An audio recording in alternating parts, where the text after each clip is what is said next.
Bienvenidos a Más que Pláticas. Estamos sumamente contentos porque tenemos a un gran amigo de mucho tiempo ya y es una persona con una profundidad en la enseñanza.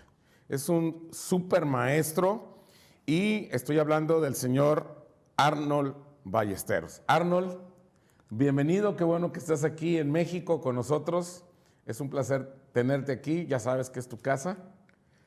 Un gusto, Ernesto, poder estar aquí con ustedes, compartir este tiempo y compartir este escenario, esta oportunidad es algo maravilloso.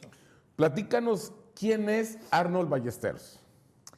Bueno, Arnold Ballesteros es un hombre que ha conocido al Señor ya hace cierto tiempo, o digamos lo mejor, el Señor le llamó para mostrarse a Él y bueno, en esa medida hemos ido caminando en esta experiencia del Señor cada día.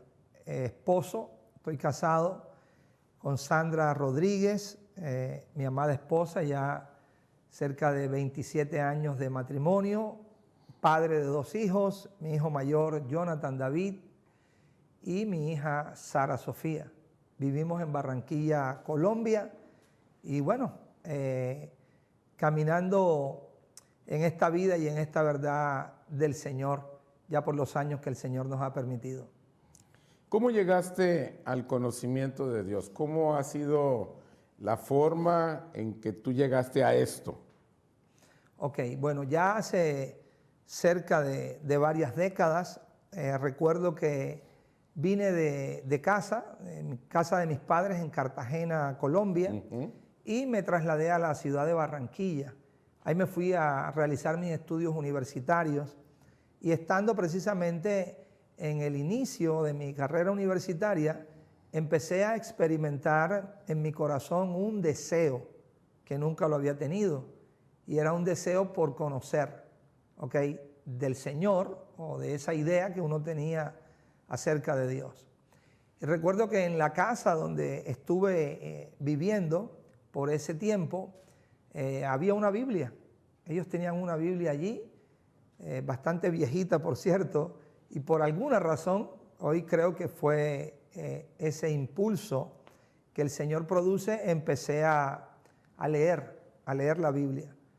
Tampoco sé por qué empecé a leer por el Evangelio de Juan, pero tuve esa inclinación de hacerlo y allí estuve por varios meses y leía y era como un hambre que no paraba, que no se detenía y bueno, creo que eran los primeros inicios o pasos que el Señor estaba tocando en mi corazón y así de esa manera pues creo que se inició todo. Ya luego empecé a congregarme, a reunirme en una congregación local ahí en la ciudad de Barranquilla, donde pues conocí a la que hoy es mi esposa. Y creo que a partir de ahí pues empezó como todo ese proceso, toda esa obra del Señor en el corazón y ya de aquello pues se están cumpliendo 3 décadas y algunos años. Y en esa medida, pues el tiempo ha ido pasando, pero hemos ido también experimentando del Señor paso a paso, yo diría poco a poco, pero cada día el Señor se ha ido revelando más y más a nuestros corazones. ¿Cómo se vive en Colombia y cómo es el cristianismo en Colombia? Platícanos, ¿cómo se vive ahí, en tu comunidad, en tu ciudad? Y el cristianismo, ¿cómo se lleva? ¿Cómo se ha desarrollado desde que tú empezaste hasta lo que tú conoces en este momento ahí en Colombia? Bueno, en Colombia, como comentaba, ya cerca de hace 3 décadas que empecé a ser introducido por el Señor dentro de esta realidad y creo pues que en aquel tiempo definitivamente habían muchas estructuras que estaban establecidas, lo que conocemos pues normalmente en toda Latinoamérica como la iglesia evangélica, Y entonces dentro de esa estructura, pues empecé a ser parte de ella, por así decirlo, en aquellos tiempos, en aquellos momentos. El Evangelio se vivía, digámoslo, con cierta medida de intensidad, por así decirlo, de convocatorias muy masivas que se hacían, de grandes congregaciones numéricas que habían, pero también creo que con un vestigio muy fuerte de estructuras religiosas que estaban establecidas. A medida que el tiempo fue pasando y que ha ido transcurriendo, creo que el Señor ha ido ministrando mucho a cada uno de los corazones, y aunque hoy esas estructuras siguen estando presentes, claramente creo que podemos notar que ya no tienen la misma fuerza que tenían antes. Creo que ahora ha habido un llamado del Señor, o por así decirlo, una mayor conciencia que el Espíritu está trayendo a muchos corazones, en los cuales noto una receptividad muy grande, y entonces eso ha ocasionado o ha producido que el enfoque del Evangelio esté tomando realmente, creo que el curso que Dios quiere que tome. ¿Cómo era el enfoque antes y cómo percibes tú de parte de Dios el enfoque ahora? Ok. Platícanos esa disyuntiva, esa diferencia, por favor. Creo que ese enfoque que se tenía hace 30 o 40 años del Evangelio era un enfoque donde grandes multitudes seguían a personas, a individuos que eran identificados como los grandes hombres de Dios. Y entonces eran aquellas campañas masivas que se hacían, evangelísticas, o aquellos grandes hombres que se les llamaba, que tenían la unción, y se veía mucho movimiento en aquel entonces, donde multitudes estaban siguiendo realmente. ¿Okay? ¿De cuánto tiempo estamos hablando aproximadamente? Yo diría que fácilmente 30 años. Okay, se estaban desarrollando eso. Y quizás hasta 20 años atrás seguía el mismo patrón, por así decirlo. Pero creo que en estas últimas 2 décadas inició un despertar producido por el mismo Espíritu de Dios en los corazones de los creyentes. Y entonces toda esta verdad y toda esta realidad de lo que es la vida en Cristo, el Evangelio de la gracia, el reino de Dios, el nuevo pacto, empezó a ser alumbrado en los corazones. Y esa luz empezó a traer una revelación y entendimiento sobre las Escrituras, sobre todos los escritos apostólicos, y entonces creo que la transición que se ha ido dando ahora es una mentalidad más de cuerpo, ¿ok? Una mayor conciencia de iglesia como tal, ya no de personajes, ¿ok? En particular, que la gente lo seguía, sino un enfoque ya más centralizado en Cristo Jesús. Entonces, por así decirlo, Ernesto, creo que hemos ido transicionando de un evangelio que se tornaba muy el hombre centro, ¿ok? Como personaje principal, y se está empezando a dar un despertar donde verdaderamente el centro, el todo, el fundamento es Cristo. ¿Y tú percibes que hay mucha o poca resistencia ante esta transición de parte de Dios? O sea, por así decirlo, las iglesias evangélicas en su gran mayoría se siguen resistiendo, o cómo tú percibes esta transición, de manera particular, de manera corporativa, denominacional. ¿Cómo percibes esta resistencia? Bueno, creo que sin duda alguna la resistencia 20 años atrás era mucho mayor de la resistencia que hay ahora. ¿Okay? No quiere decir que ya hoy no tengamos esa resistencia. Todavía siguen existiendo estructuras muy fuertes, estructuras muy religiosas, pero claramente se nota que empieza a haber un hambre, empieza a haber un despertar. Quizás estamos en el inicio de ese despertar, pero es innegable que lo hay. Entonces, muchos de esos creyentes que están en esas congregaciones, también creo que por la globalización que hemos estado viviendo en los últimos tiempos, por el mismo Internet que nos facilita todo para ser expuestos, ¿ok? A mucha de la verdad de Dios que está corriendo en gran parte del mundo, esto ha ocasionado también ese despertar, ¿ok? Creo que el Señor lo ha usado como un medio para eso, y hoy creo que estamos mucho más adelantados en ese aspecto que anteriormente. Entonces, claramente era mucho mayor la resistencia antes que la resistencia que hay ahora, ¿ok? Pero que se debe, creo que a todo este conjunto de factores que están pasando, y que el corazón de la mayoría de los creyentes está despertando a una verdad que realmente estábamos dormidos hace 30 o 20 años atrás. Fíjate que en México está pasando una situación y quiero preguntarte si en Colombia está pasando algo parecido. Tú sabes que esta verdad presente que estamos compartiendo y predicando dentro de un sentir de reforma, una reforma a la iglesia, estamos hablando de el reino de Dios, el nuevo pacto, el evangelio de la gracia, la verdad presente, pero muchas de estas organizaciones o iglesias evangélicas, al escuchar esto, dicen, nosotros también vamos a predicar lo mismo. Y empiezan a hablar y empiezan a predicar acerca del evangelio, del reino, de la gracia, de la verdad presente. Pero en México al menos lo manejan o lo predican porque perciben que es como una moda. Uh-huh. ¿Cómo es en Colombia?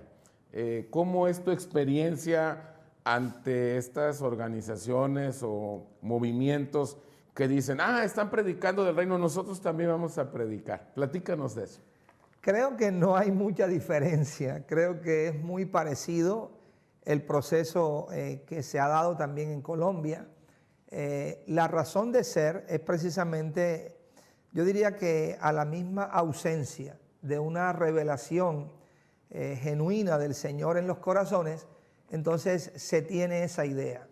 Y muchas veces, pues, de parte del liderazgo, lo que se ha vislumbrado es, bueno, ya no podemos evitar, digámoslo así, que nuestra gente se exponga, ¿ok?, a este conocimiento que está llegando.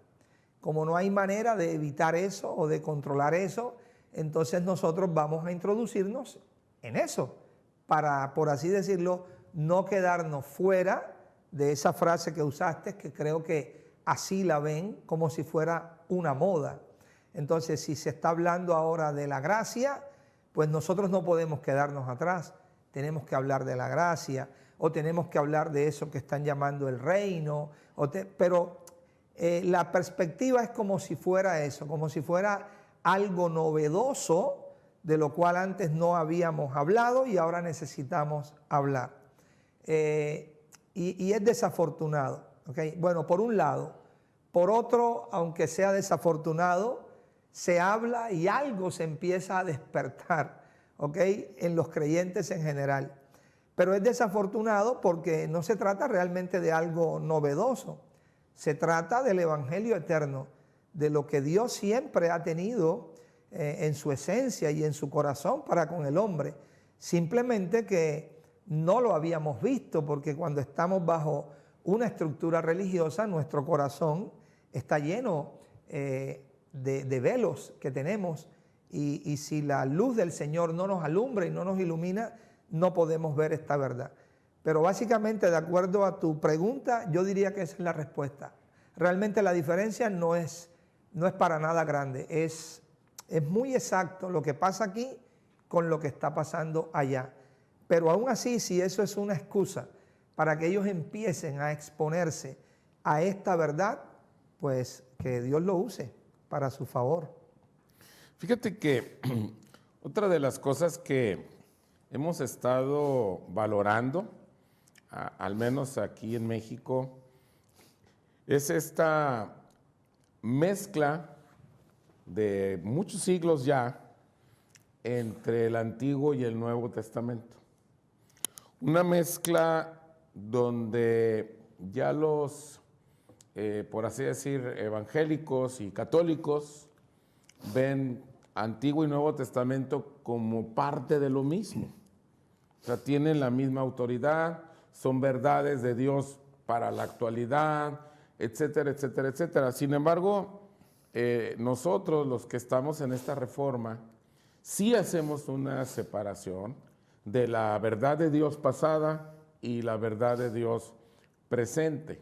Y muchas personas no entienden estas cosas que se mezclan y que son antagónicas. Muchas enseñanzas son totalmente contrarias. Platícanos, por favor, y explícale a las personas que nos están escuchando cuál es esta diferencia de estos dos testamentos y por qué tiene que haber un testamento gobernante y un testamento que ya no es gobernante. Explícanos, por favor, Arnold. Ok, bueno, básicamente la Biblia, ¿cierto? Es un libro que se divide entre lo que hemos llamado el Antiguo Testamento y el Nuevo Testamento. Particularmente cada uno de esos testamentos está siendo gobernado por un pacto. ¿Okay? El Antiguo por el Antiguo Pacto y el Nuevo por el Nuevo Pacto. Creo que parte de la diferencia que necesitamos empezar a comprender es que el Antiguo Testamento tenía una razón de ser. O sea, no aparece porque sí, sino que aparece porque en Dios hay una razón de ser para que apareciera, ¿ok? Todo esto que se establece en el Antiguo Testamento. Así es que, digamos que desde Moisés, ¿cierto? Que inicia con el Pentateuco, hasta el libro del profeta Malaquías, lo que encontramos es toda una colección que encierra, por un lado, la ley de Moisés y por otro lado, los profetas, ¿okay? Incluidos los salmos, etc. Pero todo eso tenía una meta, todo eso tenía un fin. De hecho, parte de la esencia de ese Antiguo Testamento era hablar en un término futurista donde señalaba la venida del Señor. ¿Okay? Un Mesías vendría, un Mesías aparecería para dar un cumplimiento, ¿okay? Profético, espiritual y sustancial de la voluntad y propósito de Dios para con el hombre. Entonces, el Antiguo Testamento cumplía parte de ese propósito. En ese Antiguo Testamento encontramos la ley mosaica, ¿okay? Cerca de 613 mandamientos, leyes ceremoniales, leyes de ofrenda, fiestas, etc. Pero si no llegamos a comprender que absolutamente todo eso que estaba allí, lo que estaba haciendo era exponer o dar un testimonio en el ámbito natural, en tipos, en sombras, en figuras, en cuadros de una realidad espiritual, entonces ya empezamos mal, porque no tenemos la comprensión correcta y adecuada de eso. Si eso lo tuviéramos así, entonces sabríamos que ese Antiguo Testamento cumplió su ciclo. Para lo que Dios quería, Él desempeñó la labor que tenía que desempeñar. O sea, ¿Okay? Ya es un testamento que básicamente ya no tiene razón de ser. Es un testamento que en cuanto a la funcionalidad y operatividad de acuerdo a él, ya no tiene razón de ser, porque es un testamento viejo. Ahora, como una base que a través de la cual, por el Espíritu, nosotros podemos hoy ir a él y al mirarlo y tener la luz y el entendimiento del Espíritu, lo que empezamos a ver es lo que había detrás de él. O sea, realidades espirituales, pero que estaban expuestas en un plano que natural y terrenal. Ahora tenemos un nuevo testamento gobernado por un nuevo pacto, donde el pacto realmente no es algo, el pacto es Cristo mismo. Dios lo ha dado por pacto, dice, ¿ok? Al pueblo y por luz a las naciones. Entonces, la diferencia es que ahora en este Nuevo Testamento lo que tenemos es la realidad de todas las cosas que estaban siendo ¿qué? Testificadas en tipos, sombras y figuras en el Antiguo Testamento. O sea que pudiéramos decir que el Antiguo Testamento hacía una función en mucho sentido de carácter profético. O sea, algo que iba a venir. Y como ya vino, entonces... Exactamente, ahora tenemos el cumplimiento, lo tenemos en Cristo, tenemos la sustancia, la tenemos en Cristo. Por tanto, ahora nosotros como creyentes nuevo testamentarios estamos llamados a vivir bajo este pacto. Es un pacto nuevo, pero es un pacto vivo, ¿ok? Otra característica era que el Antiguo Testamento realmente trataba de cosas acerca de la carne del individuo. Era exterior, ¿ok? Pero el nuevo pacto, ¿ok? Trata acerca del interior, trata acerca del corazón del hombre y de cómo ese corazón tiene que ser transformado por la obra del Señor. Un ejemplo, en el Antiguo Testamento, toda la ley y los profetas se encontraban escritos externamente. Entonces, habían escritos externos, lo que hoy llegamos a conocer como ¿qué? Como las Escrituras, desde Génesis a Malaquías. Pero si hay algo fundamental en este nuevo pacto que está allí contenido en el Nuevo Testamento, es que el Señor dice que escribe su ley en nuestras mentes y en nuestros corazones. Entonces, imagínate la gran diferencia de pasar de estar dirigidos, por así decirlo, por una ley externa o instruidos por una ley externa, escrita afuera, en tablas de piedra, a una ley interna. Pablo le llama la ley del Espíritu de vida, que ahora está escrita o que Dios la está escribiendo en nuestros corazones. La gran pregunta entonces es, Arnold, ¿por qué entonces en las iglesias locales, en las denominaciones, en las organizaciones, no ven eso de lo que estás hablando?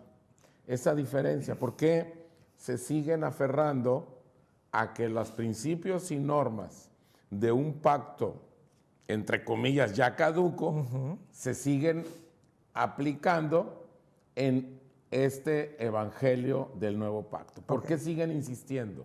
Ok, básicamente persisten porque hay una ausencia de un entendimiento o de una comprensión divina, ¿ok? Y al faltar esa ausencia y ese entendimiento y esa comprensión divina, entonces permanecen en algo viejo que ya ha caducado. La pregunta es ¿por qué? ¿Por qué permanecen en esa falta o en esa ausencia de comprensión divina?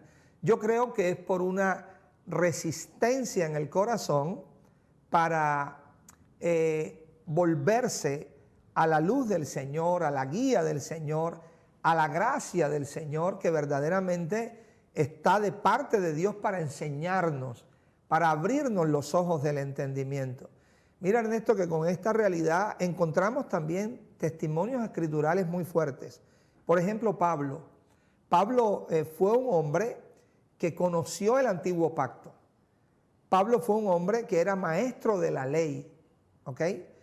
Pablo fue un hombre fariseo de fariseos, criado a los pies de Gamaliel, pero este individuo no conocía el nuevo pacto, no conocía la gracia de Dios y no conocía a aquel que es el nuevo pacto y que es la gracia, que es Cristo mismo, pero conocía las Escrituras y conocía lo que se había profetizado de Cristo, pero no conocía a Cristo. Esta era toda la historia de los fariseos. Por tanto, para poder salir de esa condición y ese estado, necesitamos realmente que el corazón se vuelva a Dios y que podamos permitir que esa luz de Cristo alumbre e ilumine, ¿okay?, los ojos de nuestro entendimiento, que seamos despertados a esta realidad espiritual para ya no más, estar en esas estructuras viejas, caducas, antiguas, obsoletas, porque no eran estructuras diseñadas para la iglesia. Están como tipos, como sombras, como figuras, que detrás de ellas se tenía la expectativa de una realidad espiritual, pero hoy la realidad espiritual está. Y si nuestro entendimiento no se alumbra, entonces vamos a seguir en ese mismo atraso. Y no solamente eso, sino que las personas, por así decirlo, que están a nuestro cuidado y cargo, pues seguirán en lo mismo también. Muchas organizaciones evangélicas son muy críticas de otras que practican tradiciones y que no les permiten entrar al movimiento evangélico. Pero sin duda nos estamos encontrando que las mismas comunidades evangélicas están llenas de tradiciones. Yo no sé qué tanto porcentaje o qué tanto juegue la tradición evangélica en no poder tener esa libertad de poder entender, esa revelación de poder ver y vivir el evangelio del reino y poder decir, este pacto está caduco, cumplió lo que tenía que cumplir, operó como tenía que operar y ahora estamos en esta nueva realidad. Esas tradiciones, Arnold, ¿qué tanto tú percibes que estorban o son mínimas o son cosas muy fuertes todavía? Demasiado, demasiado es la influencia yo diría, de toda esta tradición evangélica. Bueno, el mismo Señor lo dijo, lo hizo notorio. Ustedes invalidan, dijo, la palabra de Dios. ¿Por qué? Por guardar vuestra tradición. Entonces, en la medida que nosotros hemos ido, digámoslo así, estableciendo nuestro propio evangelio, pero un evangelio particular que hemos hecho basado precisamente en tradiciones que hemos establecido, cuando muchas de ellas nacen de nuestras propias ideas, conceptos, imaginaciones e interpretaciones particulares de las Escrituras, entonces estamos amarrados a ellas. Generalmente cuando somos expuestos, ¿ok?, en primera instancia acerca de una verdad y vemos que eso choca con lo nuestro, casi que la primera reacción es atacarla. La primera reacción es, eso no es así, eso no es verdad, pero la razón por la cual reaccionamos así es, se nos está afectando, ¿ok?, lo que nosotros hemos abrazado por mucho tiempo. Y ahí creo que es donde se necesita realmente aprender del Señor, mansedumbre y humildad, para entender que nosotros necesitamos ser enseñados, que necesitamos ser corregidos, que hay muchas cosas que hemos aprendido, ¿ok?, en nombre del Evangelio que realmente son parte, es de nuestra propia tradición, la que hemos recibido de toda esa herencia, tanto cultural como religiosa, y poder permitir que el Señor realmente nos alumbre, nos dé su entendimiento, nos enseñe y nos haga ver realmente la verdad para identificar cuántos errores hemos estado teniendo y hemos estado abrazando a través de los tiempos. Fíjate, Arnold, ya para concluir, hace muchos años, 18 para ser más específicos, yo percibía que lo que estaba haciendo en el mundo evangélico, percibía que algo estaba mal. No sabía qué era. Yo creía que estaba haciendo todo bien, pero percibía que algo estaba mal. Yo decía, es que algo está mal, algo no cuadra, pero no sabía cómo, no tenía la plataforma para poder identificar.